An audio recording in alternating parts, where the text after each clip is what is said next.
जय जगन्नाथ सांग मैंने आपण मानक आउ एक नूतन भिडियो स्वागत जनाऊँ। सांग मैंने आपण मैंने वाल्मीकि द्वारा लिखा जाता रामायण विषय जानिथिबे।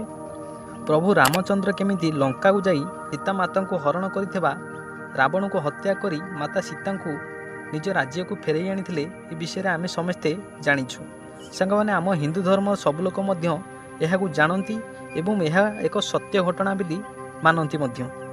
किंतु सांग माने एमिति भी लोक अछंती जे रामायण को काल्पनिक कहानी बोली कहती एवं रामायण को काल्पनिक कहानी कही तर्क वितर्क मध्य करती। सेही लोकंक कथारे पड़ी किछि लोक मध्य द्वंद्वर अछंती जे प्रकृत रे रामायण सत्य ना काल्पनिक सेमानक मन रे आज भी मध्य द्वंद्व रही अछि।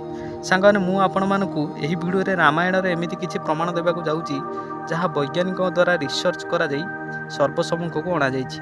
जो मैंने रामायण को काल्पनिक कहते यही प्रमाण को जानिले से माने भी रामायण सत्य होइतिला बोली मानिबा को बाध्य हेबे। सांग माने चलंतु जानिबा जे रामायणर से किछि जीवंत प्रमाण विषय। किंतु ता पूर्व जदि आपण माने आम चैनल को नुआ करके आसतांती ताले आम चैनल को एबे ही सब्सक्राइब कर दियंतु। सांग माने चलंतु जानिबा रामायणर प्रथम प्रमाण विषय। सांग माने रामायणर प्रथम प्रमाण होची रावणर सुनार लंका। सांग माने आपण माने जानिथिबे रावण लंकार राजा थिले। तांकर महल सुनारे निर्मित थिला। सेही सुनार महल को हनुमान निया लगई छारखार कर देथिले। सांग माने रावणर सेही महल आज मध्य लंकार रही अछि। श्रीलंकार सिगिरिया स्थान रे एक विशाल काय पत्थर उपरे रावणर महलर अवशिष्टांश मिलिछि। सेही महल आ पूर्व परि नाही, तार किछि अवशिष्टांश सेही विशाल काय पत्थर उपरे देखिबाकू मिलिछि। जो पत्थर उपरे से महल निर्माण करा जायतिला तार उच्चता थिला 180 मीटर। से महल को जीवा पाई 1000टी सीढ़ी करा जायतिला, जेउथिरे रावणर प्रजा माने से सीढ़ी दे महल को यातायात करि परथिले एवं रावण एवं तांकर परिदर्शक पाई एक लिफ्ट सिस्टम मध्य सेबेका जुगरे मध्य करा जायतिला। रावण एवं तांकर परिदर्शक से लिफ्ट द्वारा से महल को जाई परथिले। सांग से महल को लगी मध्य किछि गुंफा मध्य रही अछि।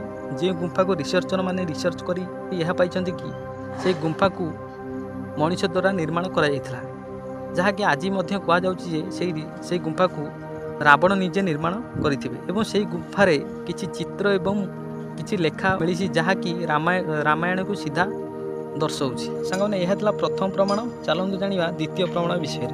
सांग माने द्वितीय प्रमाण होछि राम सेतु। सांग माने जेतेबेले प्रभु रामचंद्र जानिया को पाइले जे रावण माता सीता को चोरी करी लंका रे रखिछि, सेही समय रे प्रभु रामचंद्र एवं तांकर बानर सेना मिसी भारत लंका को एक सेतु निर्माण करथिले, जहार नाम थिला राम सेतु। सेही राम सेतु आज मध्य रही अछि।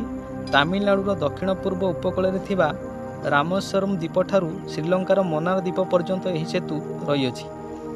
एही सेतुर लंबा 50 किलोमीटर पर्यंत रही अछि। 1993 मसीह नासा सैटेलाइट द्वारा ये राम सेतु को देखिथिला एवं यार किछि फोटो मध्य प्रकाश करिथिला। से फोटो देखिया को एमिति थिला जेमिति कि आपण माने ए वीडियो माध्यम रे देखि परथिले। तापरे नासा रे किछि वैज्ञानिक से सेतु उपरे रिसर्च करी जानिया को पाइथिले जे यहा हेउछि मानव निर्मित, जहा आम हिंदू माने मानନ୍ତି जे यहा रामक द्वारा निर्माण करा जायतिला। सांगने यह थिला द्वितीय प्रमाण। सांगने चलन जानिया तृतीय प्रमाण विषय। सांगने तृतीय प्रमाण होछि हनुमानकर पाद चिन्ह। सांगने जेतेବେଳେ हनुमान माता सीता को खोजिया निमंते निजर विशालकाय रूप धारण करी आकाश मार्ग रे लंका को यात्रा करथिले एवं लंका रे पहुँचवा परे से एक पत्थर चट्टाण उपरे ओल्लैथिले।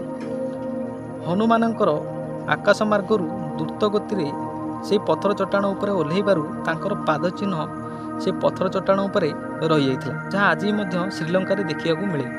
सांगने यह थिला रामायणर 3टी जीवंत प्रमाण, जहाँ आज मध्य रही अछि। सांगने आपण मानकु आमर जदि ये वीडियो भल लगी थाए निश्चित भाव में लाइक करंतु एवं आम चैनल को जदि नुआ करके आसता ताले सब्सक्राइब कर दियंतु। रहिलु जय जगन्नाथ।